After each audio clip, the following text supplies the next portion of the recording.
In the fall of 1962, I arrived on the campus of York College.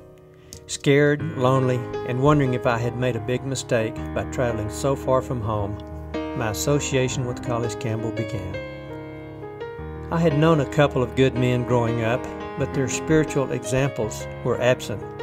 My own father was more of a negative in my life than positive. Colis Campbell became the first true Christian role model to enter my life. It became apparent that his life was different than what I had previously experienced.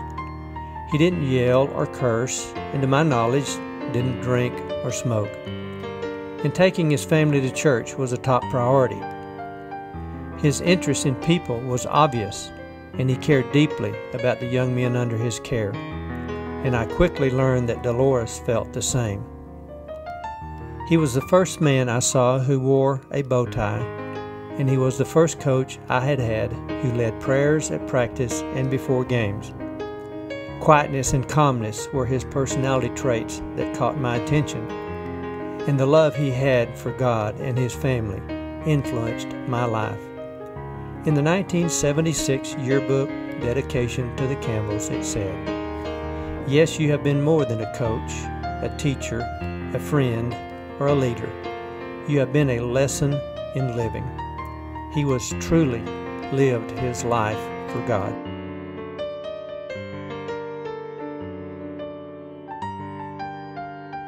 Give you a few of my memories at York, which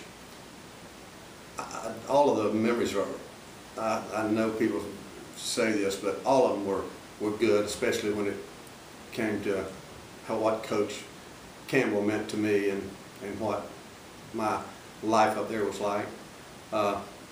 The main thing that I took out, when I came out of playing basketball at home, it was a coach that was blood and guts, and we were afraid to blink our eyes when he was around. And then can you imagine going up to Coach Campbell, and he was the type of individual that watched, listened, and taught us in a way that was gentle and very instructive. I was a lot more effective under his type of supervision as a coach, and I just love that.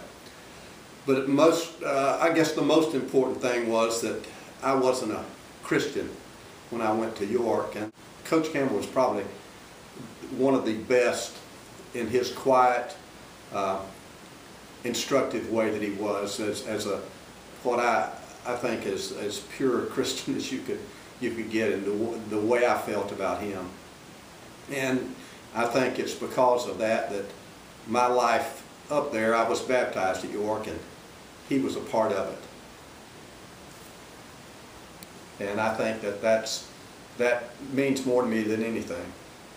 And Coach Campbell and Dolores are a big part of why I feel like my Christian life has grown. And that's where I started. They're the roots, and I'll always be thankful to them.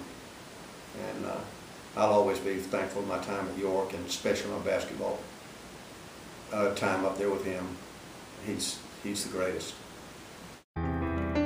The world needs more men like Colis. Earthly honors have been few, and they were never his goal. The athletes who were touched by him would say what a great service he provided. His response would be, "I was just doing what God wanted."